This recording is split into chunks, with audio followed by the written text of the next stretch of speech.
Romanos capítulo 4, versículos 18 al 25.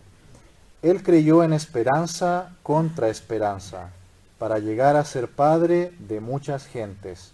Conforme a lo que se le había dicho, así será tu descendencia.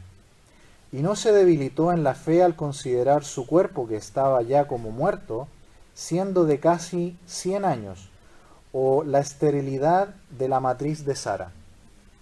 Tampoco dudó por incredulidad de la promesa de Dios, sino que se fortaleció en fe, dando gloria a Dios, plenamente convencido de que era también poderoso para hacer todo lo que había prometido, por lo cual su fe fue contada por justicia.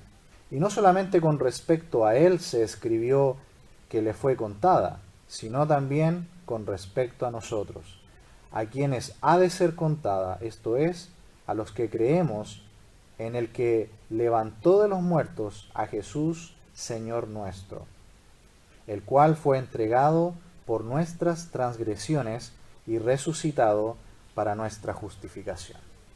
En esta noche vamos a ver que la salvación ha sido por fe en todas las edades.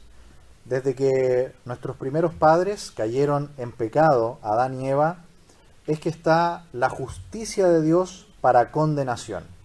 El hombre por su pecado merece la condenación por haberse apartado voluntariamente de Dios. Pero el Señor, en su gran gracia y misericordia, ha revelado también la justicia para salvación. Y esto es de lo que se trata la epístola a los romanos. Hay dos justicias que Dios va a aplicar. Los que no creen en Cristo van a recibir una justicia, la justicia de condenación. Pero todos aquellos que creen en Jesús como su Salvador personal y suficiente, van a recibir la otra justicia, justicia para salvación. Y aquí en el capítulo 4 estamos viendo el ejemplo de David y de Abraham. Abraham vivió muchísimo tiempo antes de la ley y fue salvo no por la ley, no por las obras de la ley, sino que fue salvo por la fe. Y David, viviendo en el tiempo de la ley, también fue salvado por fe sin obras, como dice el capítulo 4, versículo 6. Como también David habla de la bienaventuranza del hombre a quien Dios atribuye justicia sin obras. Así que estamos viendo hasta aquí que la salvación es solamente por gracia, por medio de la fe, sin ninguna obra que el ser humano pueda hacer. Y en estos versículos 18 al 25 veremos que la salvación ha sido por fe en todas las edades.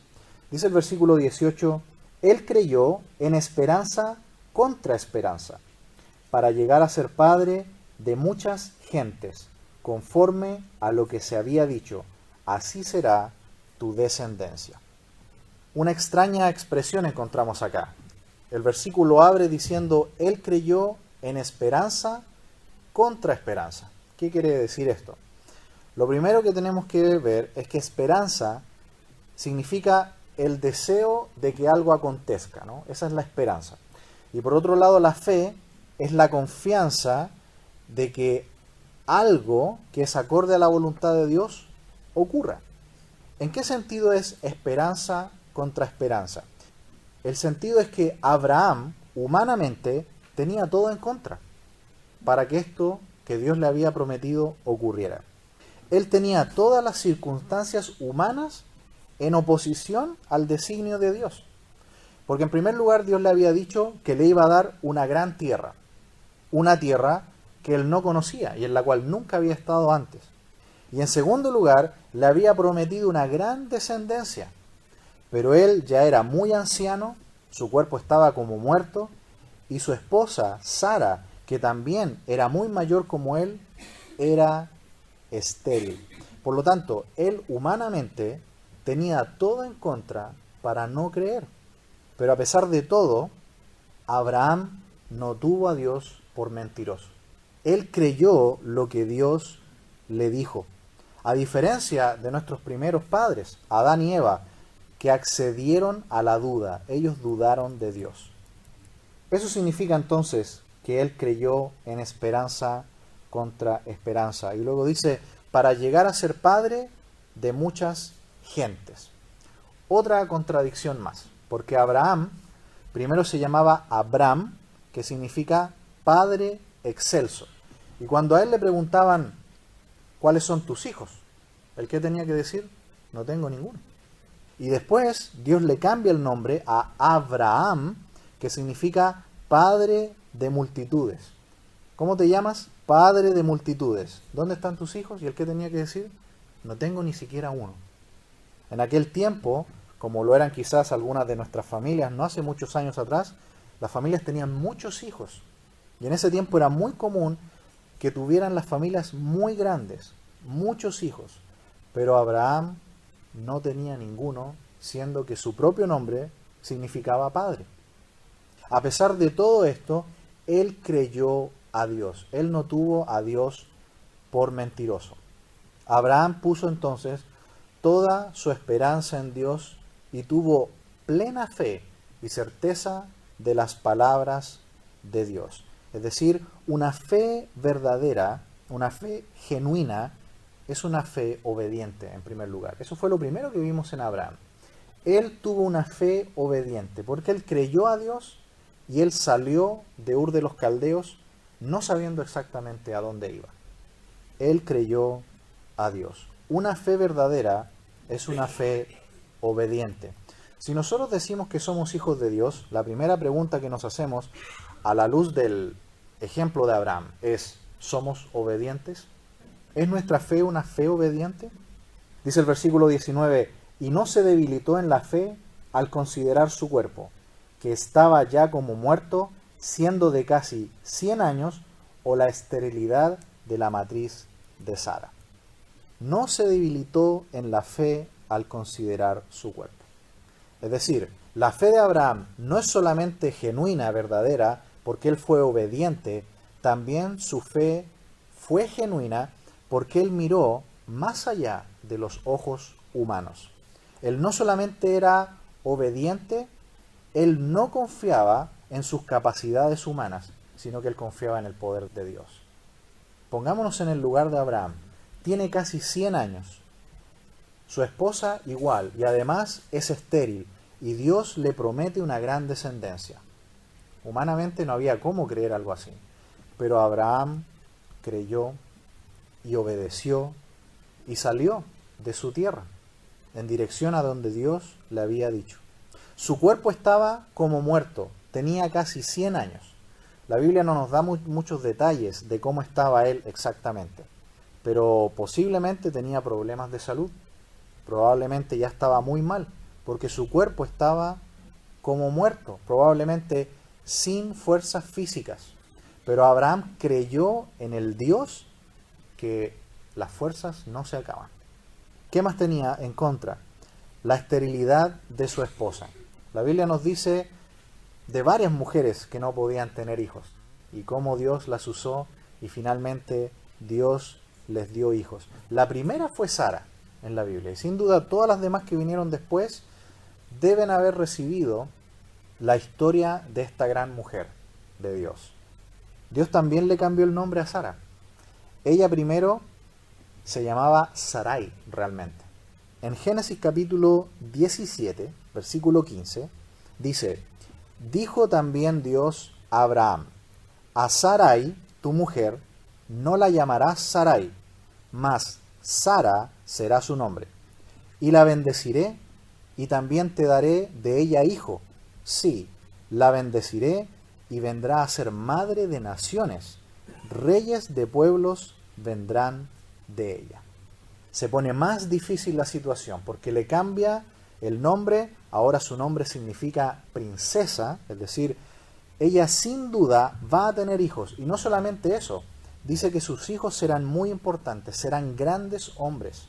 Dice que habrán naciones completas y reyes vendrán de su descendencia. Nosotros sabemos que hay uno que es el más importante y que la Biblia en el libro de Apocalipsis le llama el Rey de Reyes y el Señor de Señores.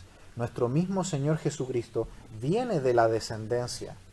Es decir, Abraham entendió la promesa de Génesis 3:15, de que vendría un libertador, de que vendría un Mesías, y que de su propia descendencia vendría el Salvador del mundo. Versículo 20.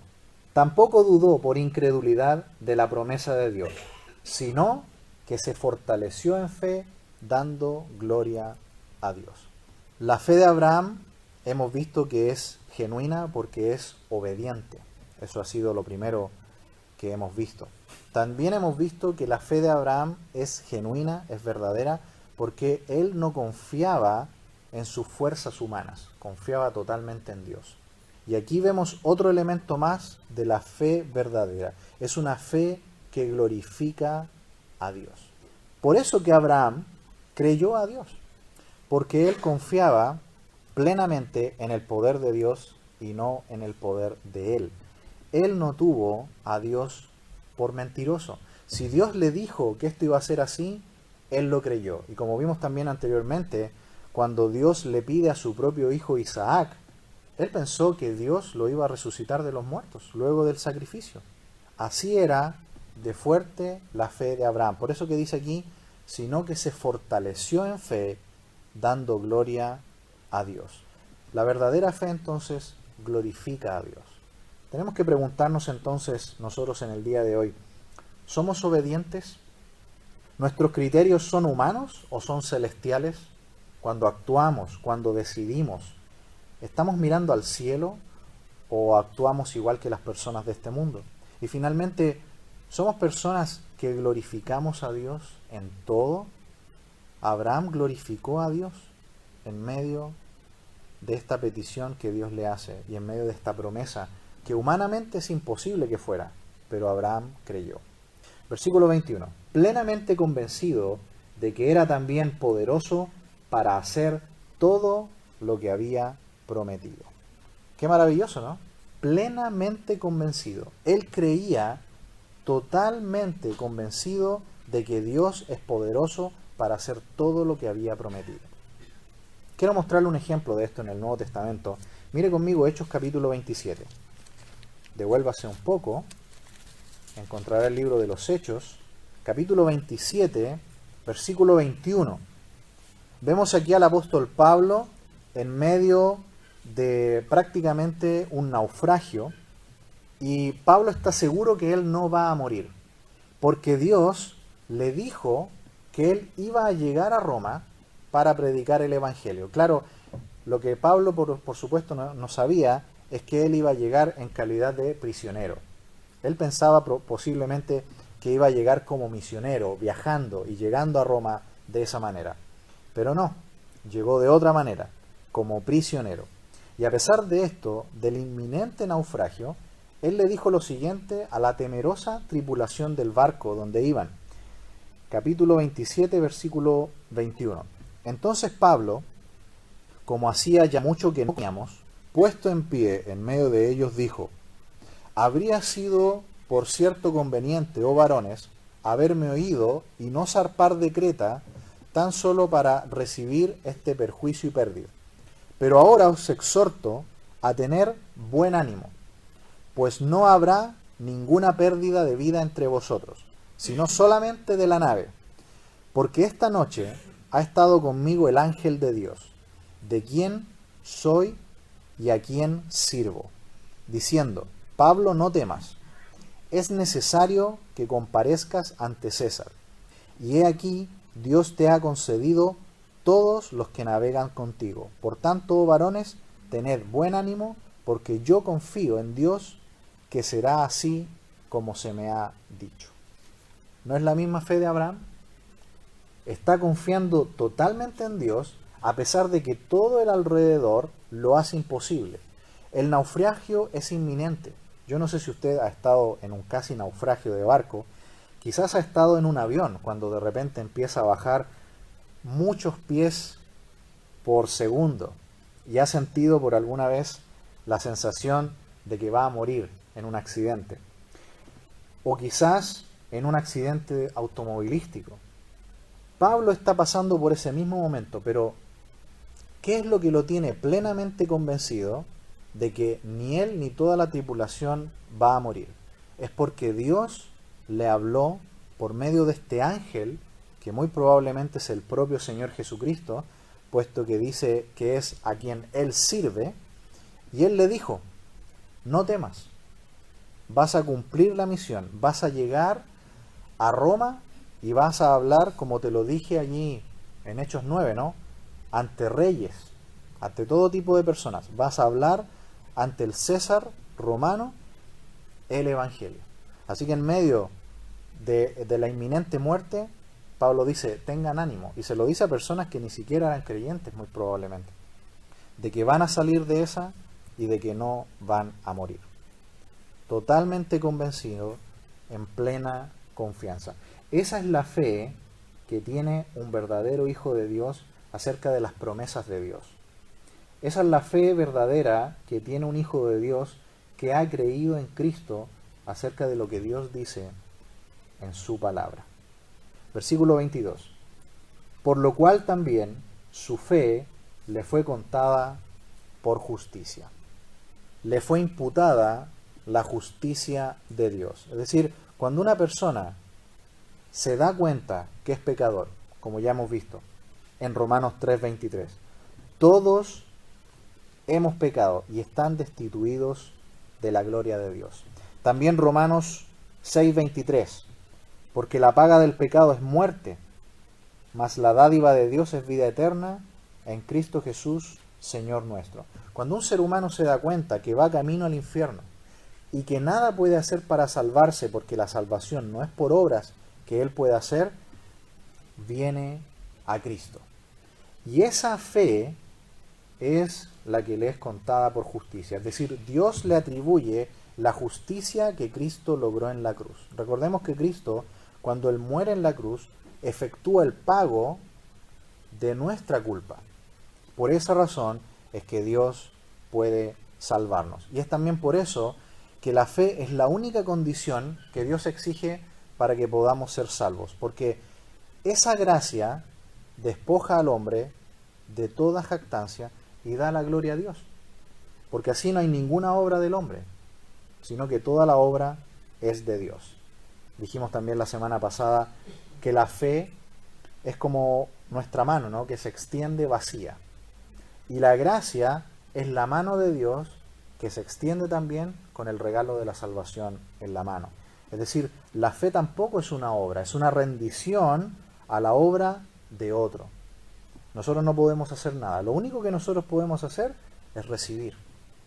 Él es el que extiende la mano y Él en su mano tiene el regalo de la salvación y que es todo por pura gracia. Luego de explicar todo esto de la fe de Abraham y dejar muy claro de la tremenda fe que tuvo Abraham, él mire lo que dice a continuación en el versículo 23. Y no solamente con respecto a él escribió que le fue contada, versículo 24, sino también con respecto a nosotros, a quienes ha de ser contada. Esto es, a los que creemos en el que levantó de los muertos a Jesús, Señor nuestro. ¿Cuál ha sido entonces el propósito de dar el ejemplo, Pablo, de David y de Abraham aquí en Romanos capítulo 4? El propósito es decir que la salvación en todas las edades, tanto en la antigua dispensación en la que vivía Abraham, en la que vivía David y en la que vivimos nosotros y en la que van a vivir las personas que vengan después, siempre Dios ha dado la salvación por la fe en la obra de su Hijo Cristo en la cruz. La salvación siempre ha sido con el mismo medio. Y yo no sé si ustedes sabían, pero me sorprendió esta semana leer este pasaje. Yo lo había visto, pero me había olvidado. Acerca de Abraham, algo que dijo acerca de Abraham el Señor Jesús. Mire conmigo Juan capítulo 8, versículo 56. Estas son las palabras de Jesús. Él dijo, Abraham, vuestro padre, se gozó de que había de ver mi día, y lo vio y se gozó. No sé si a usted le impacta este versículo, pero a mí me deja muy impresionado. ¿Cómo logró Abraham saber del Mesías y de su obra, y de que él iba a venir? Bueno, vemos nuevamente aquí en la palabra de Dios que Dios da luz suficiente a todos, en todos los tiempos. Por eso que en el primer capítulo de Romanos vimos que Nadie va a tener excusa en aquel día cuando se presenten a Dios. Nadie va a poder decir, no tuve suficiente luz, o nadie me habló, o yo nunca supe acerca de la salvación. A mí nadie me dijo que yo era pecador y que tenía que venir a Cristo por mi salvación. Abraham en su tiempo, muchísimos años antes de que a Moisés le fueran dadas las tablas de la ley, Abraham vio al Mesías que iba a venir y él se gozó. Solamente aquí en la epístola a los Romanos tenemos por lo menos 60 referencias a la fe, de que por fe solamente es que podemos ser salvos. Si usted no ha creído en el Señor Jesucristo como su Salvador personal, no necesito conocer mucho su vida. Podemos ver solamente lo que dice aquí Romanos capítulo 4. ¿Cómo es un verdadero hijo de Dios? Su fe, en primer lugar, es una fe obediente. ¿Obedece usted a Dios? ¿Obedece la palabra de Dios? En segundo lugar, es una persona que tiene una fe que va más allá de lo humano. Mira con los ojos de la fe. No tiene un discernimiento humano para la vida. También hemos visto aquí que es una fe en la cual tiene pleno convencimiento de lo que Dios dice en su palabra. Y también por el versículo 20, dice que su fe dio gloria a Dios. Una fe verdadera da absolutamente toda la gloria a Dios. Da todo mérito a la obra de Dios y nada a su propia vida. Es decir, yo dependo absolutamente de Dios. Yo estoy aquí, yo estoy vivo y yo sé que voy a estar en su presencia, no por nada que yo haya hecho, sino por la obra de Dios en mi vida. Versículo 25. El cual fue entregado por nuestras transgresiones y resucitado para nuestra justificación. ¿Quién fue el que resucitó a Jesús de los muertos? A veces nosotros pensamos que Jesús se resucitó solo, ¿no? Que él solo, con su propio poder, se resucitó a sí mismo. Pero lo cierto es que el pasaje aquí que acabamos de leer dice que otro fue el que le resucitó. Dice el versículo 24, a los que creemos en el que levantó de los muertos a Jesús. Es decir, otra persona fue la que resucitó a Jesús. Obviamente ninguna persona humana. Tiene que haber sido una de las personas de la Trinidad. Y la respuesta la tenemos en el capítulo 10 de Romanos. Romanos capítulo 10, versículo 9. Que si confesares con tu boca que Jesús es el Señor y creyeres en tu corazón que Dios le levantó de los muertos, serás salvo. ¿Quién resucitó a Jesús de los muertos? Fue Dios el Padre. Vemos aquí que en la Trinidad, dentro de las tres personas divinas, el altruismo entre las tres personas es absoluto. Nunca una persona divina en la Trinidad hace algo para sí misma, sino que siempre hace algo por la otra. ¿Jesús podía resucitarse a sí mismo? Sí podía, porque Jesús es Dios. Pero Él no se resucitó a sí mismo. Fue el Padre el que lo levantó de los muertos. Jesús nunca ha utilizado su poder divino, siendo el Dios, para hacer algo para Él mismo. El Espíritu Santo nunca hace nada para Él mismo.